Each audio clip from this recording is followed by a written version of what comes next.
So we're just going to go straight to questions for Coach. The first question is from Mateus Ornelas. Go ahead, Mateus. Coach David, Mateus from Brazil. It's a great honor to talk to you. In 2020, because of the COVID, we hear a lot about the players, the scouts, about all the struggles that you have. And how was for Stanford, like work with all that problems, and now we have the pro day and make the players back for show one last time what they can do.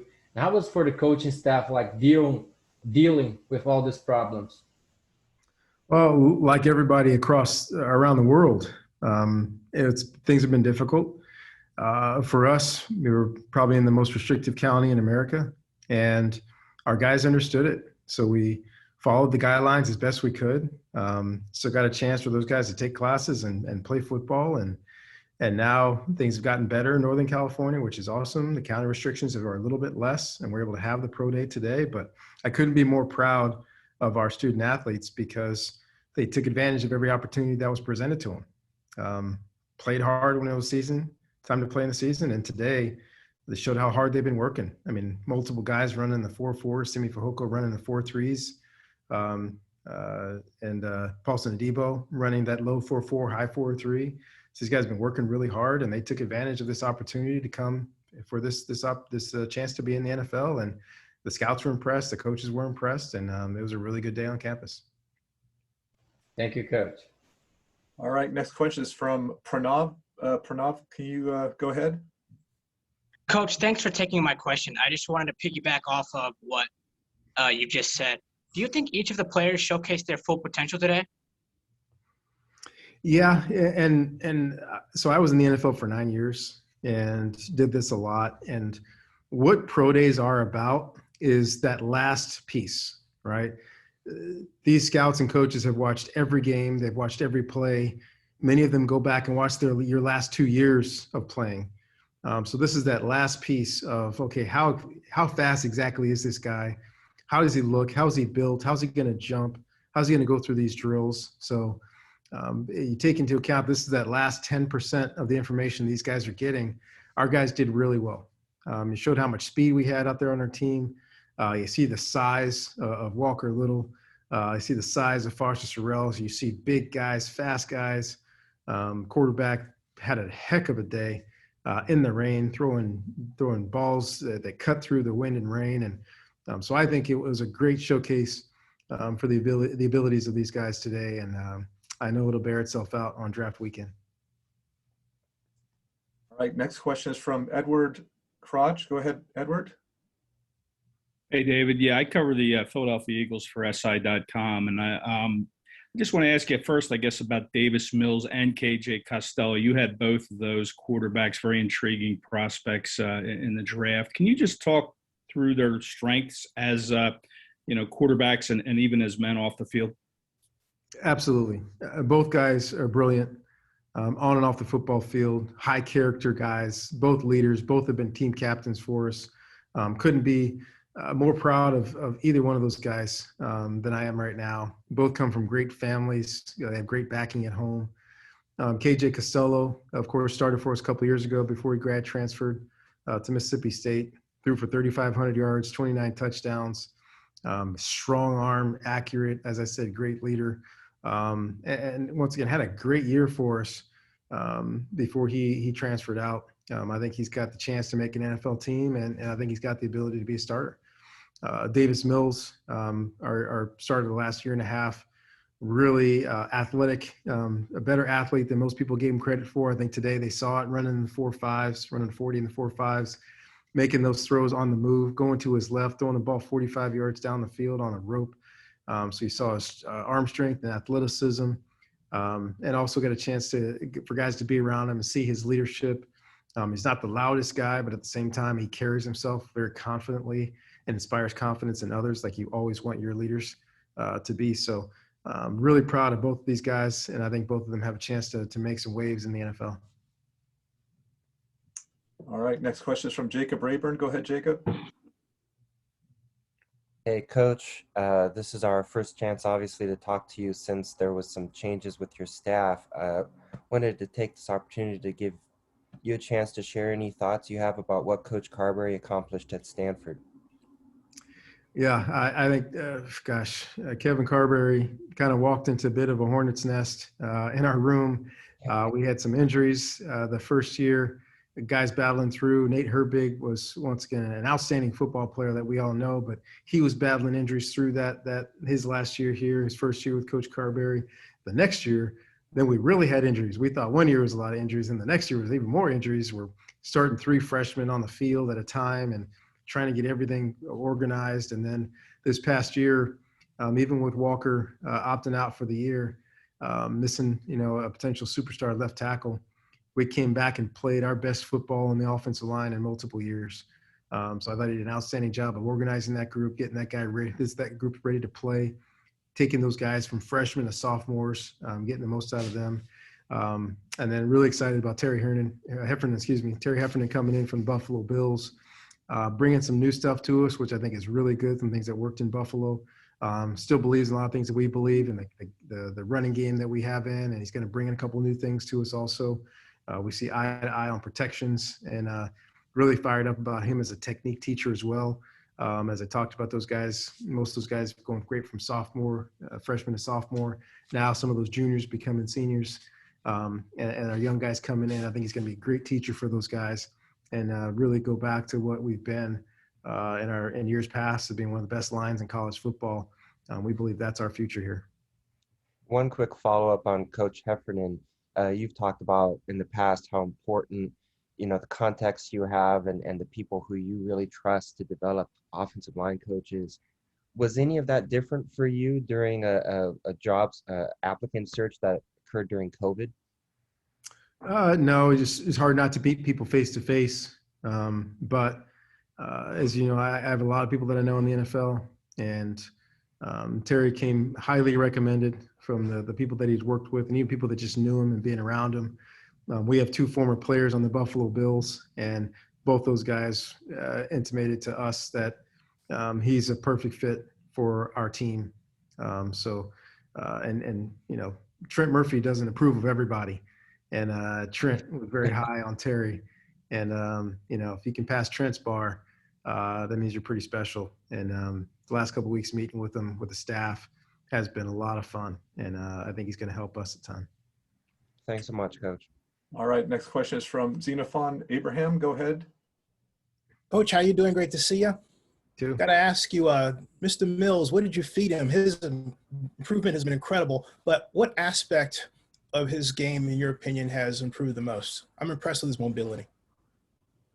Yeah, and you can say that's one area that's improved the most, is mobility, but really only say that because he had an injury, kind of re-injured it again his second year here. But you go back before he was injured, it's part of what we liked about him. His athleticism is impressive. This guy can run, he can move.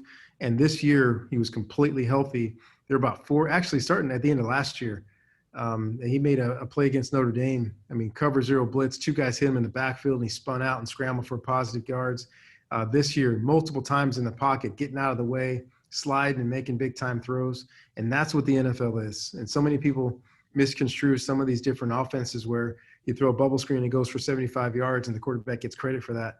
The NFL is not that. The NFL is being able to sit in the pocket with guys in your face and slide and find open windows and get the ball out of your hands. And that really showed of Davis today, in the wind, in the rain, moving around and throwing, 45, 50, 55-yard balls that cut through the rain was really, really impressive. Yeah. Thanks, Coach.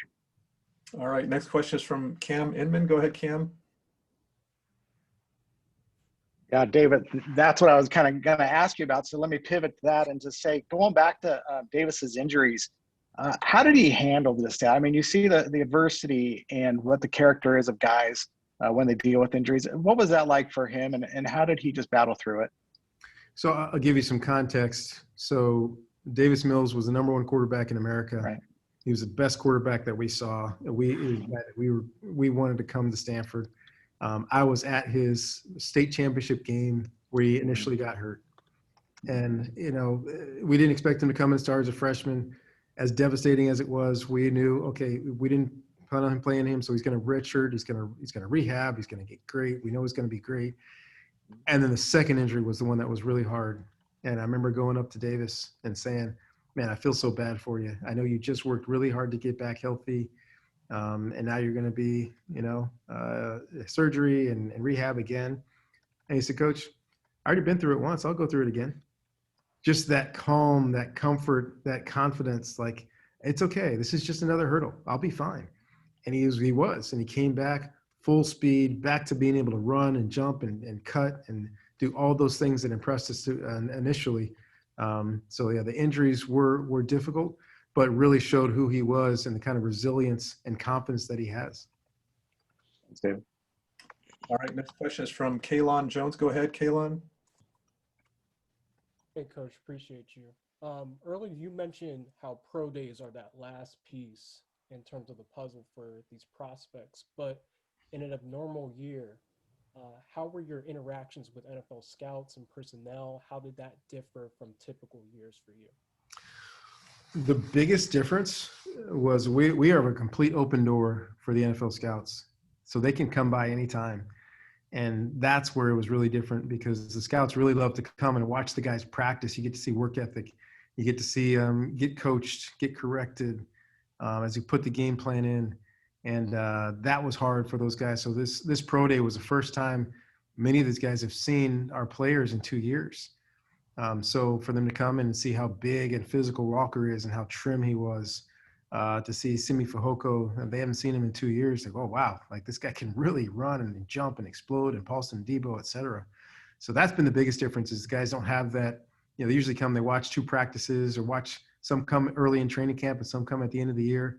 So missing those evaluation opportunities was difficult for them and for us. Thank you. All right, next question is from Alexis Manzanares. Go ahead, Alexis. Hi, Coach. Thank you for taking the time today. I also have a couple of questions about that missing piece aspect that you mentioned. For Paulson particularly, what do you think he needed to show today, and did he show that? And I guess part 2 of that is, what questions have you fielded about him, and how do you think his skill will translate to the next level? I'll start with the last question first. I think he'll have a direct transition, to the next level. A really easy transition. He's a long, fast corner, and people forget he had a couple of rough games this last year, but he still led the conference in pass breakups. The year before, he led the nation in pass breakups. He's over 6 foot. He's right around 200 pounds. He ran a low 4.4, high 4.3. And I think that's what a lot of people wanted to see. Like, how fast is this guy? But then you also see him put together. He's big, he's strong, he is physical, he's a great tackler. So now you put together a guy who's probably the most productive corner in the last 2 years, not including this year. He didn't play this year, but over that time period, the most productive corner in America. And then you see he runs a low 4.4, high 4.3. Then you see him broad jump over 10 feet. Now you're looking at a long, fast, explosive guy. And that last piece of today's puzzle was the ball skills. Not only can he get past deflections, he made some unbelievable catches. He's got the hands of a receiver. So I think a lot of people walked away checking a lot of boxes. I've said it before and I'll say it again. He didn't play this year, so a lot of people kind of got him out of that mix. But I still think he's one of the top corners in America, one of the top corners in this draft. And I think today really showed that. Great. Thank you so much. Thank you. All right, next question is Adam Mack. Adam, did you have a question?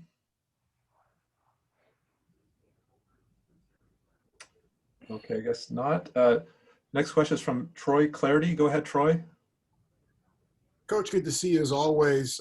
Pro Day, obviously, a lot of it revolves around the tangibles: height, speed, weight, all those sorts of things. Quarterback completes 50 of 54 during his throwing session.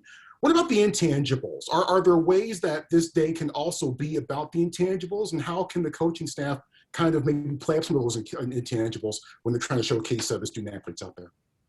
Yeah, when NFL coaches and scouts come to pro days, yes, they're getting all the numbers to put in the book, but they all have a space on those sheets for notes. And you want to see how, just sometimes split second, how a guy handles a bad throw, or a drop, or a slip on a 3-cone. What's his personality like? How he interacts with his teammates, how he interacts with the coaches. So they're always looking at all those things. So I think there is a spot for you to get a feeling for, right? It's not 100%. It's just one day. It's just a few hours with them, but you get a chance sometimes to sense a guy's personality. So those are the things that they try to walk away from, having a sense of who they are on top of all those numbers. All right. Next question is from Alex Fleming. Go ahead, Alex. Thank you, sir. Alex Fleming, Florida Sun.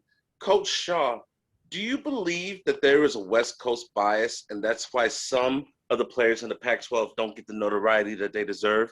And two, do you feel that COVID has not only hurt recruiting, but somehow hurt some of the draft stock of some of your players? Whew, those are two big questions. I'll take the second one first. I think, and I wouldn't say hurt our players, but I think it was difficult once we got rolling that we couldn't play an entire season. And everybody understands why. We had a lot of concerns in our county. Our county numbers were really, really bad at the end of the summer. So we couldn't get started like a lot of other places were able to get started. But I do think if we had 6 more games, I do think if the circumstances were different and Paulson Adebo, in particular, Paulson Adebo and Walker Little were able to play this full year, I think they'd be first-round draft picks. I think Simi Fehoko was able to have 6 more games. I think he would be higher on a lot of draft boards. I think that 4.37 today really kind of popped some people's eyes open. So in that realm, not having the number of games, but you would say that about everybody in our conference, that the really good players, 6 more games would have just helped them. As far as there being a bias,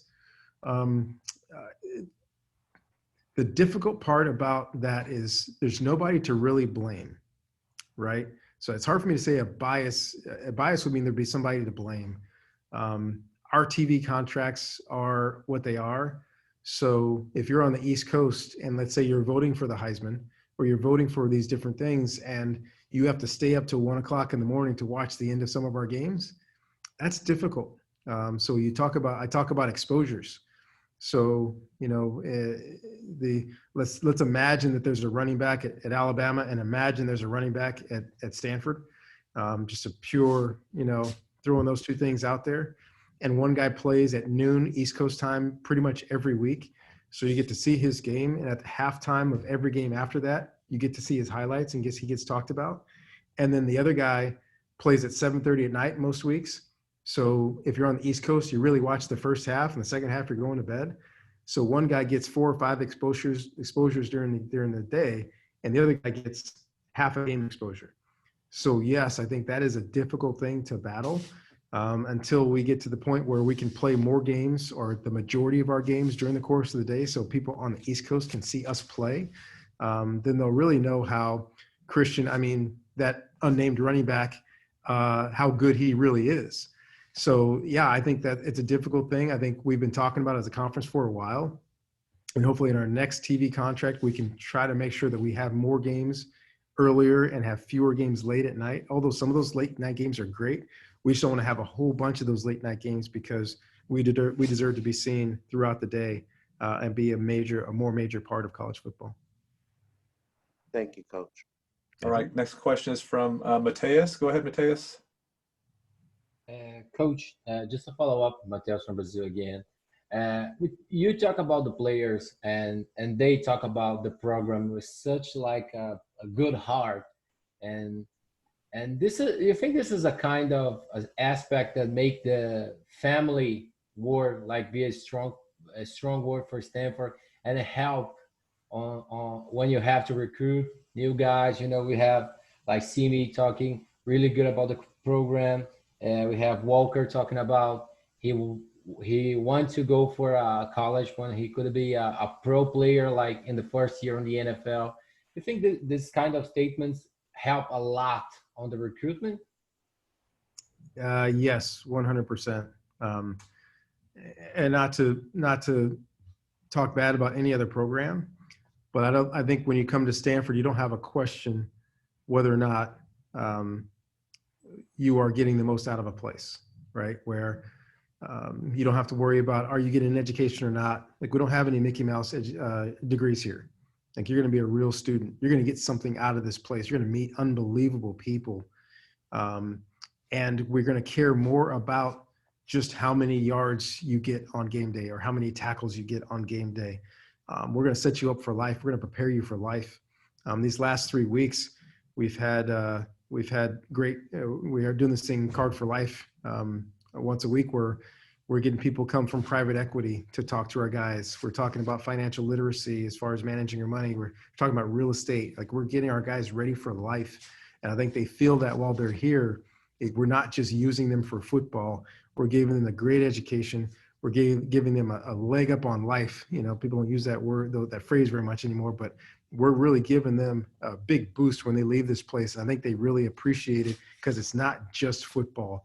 It's those other things and football at a high level, which is why you hear those guys talk so fondly about Stanford University. Thank you, Coach. All right, Edward, you have another question? Go ahead. Oops. Unmute yourself. Sorry. I'm sorry. Can you hear me? Yes. Thanks for giving me the time. I really do appreciate it. Great stuff, David.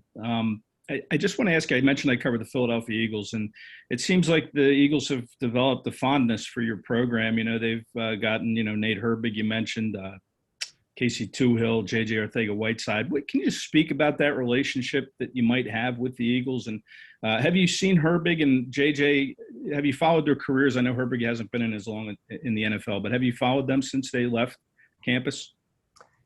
Absolutely. I have, most college coaches have some access to NFL film, so I always go back and try to watch the guys, especially when they make their first starts or they have their first big game. I go back and watch those. I have a subscription, to the NFL stuff, so I can go back and watch the coaches' film and do stuff like that. So that's really special. Jeffrey Lurie, love him or hate him, and I know how Philly is, right? Sometimes you love him, sometimes you hate him. Jeffrey has a lot of principles that he believes in, right? I coached for the Eagles in 1997, and a lot of those principles are aligned with our players. Our guys are leaders. Our guys are tough, and you know how Philly is. If you got to have a tough guy, you have tough guys when you go to Philly. And our guys are tough. They're tough and they're smart and they're leaders. And Howie Roseman is a friend of mine. Also, he understands what this place is about. So you'll see them look for guys that have those type of traits, because the NFL, my dad used to say this all the time, the NFL, everybody's 8-8, right? If you lose 2 games, you're now 6-10. You win 2 games, now you're 10-6. And the difference between winning and losing sometimes is having guys that are tough and guys that don't make mistakes. So that's who our guys are. When they leave this place, they're going to be great teammates. They're going to be great players. They're going to help you win a couple of games more, hopefully, than you lose. And I think you've seen that throughout the league. There's certain teams, if they have 1 Stanford guy, they end up having 3. I think that says a lot about, not about me per se, but about the young people that we have coming out of this place, that they're people that you want to be around these guys and you want to keep them on your team. Thank you so much. All right, and it looks like we have one more question. This is from John Shearer. Go ahead, John. Hey, Mr. Shaw, how are you doing today? Great, doing great. I wanted to know, have you considered going back to the NFL, and has anybody reached out to you recently about potentially returning to the NFL? Thank you.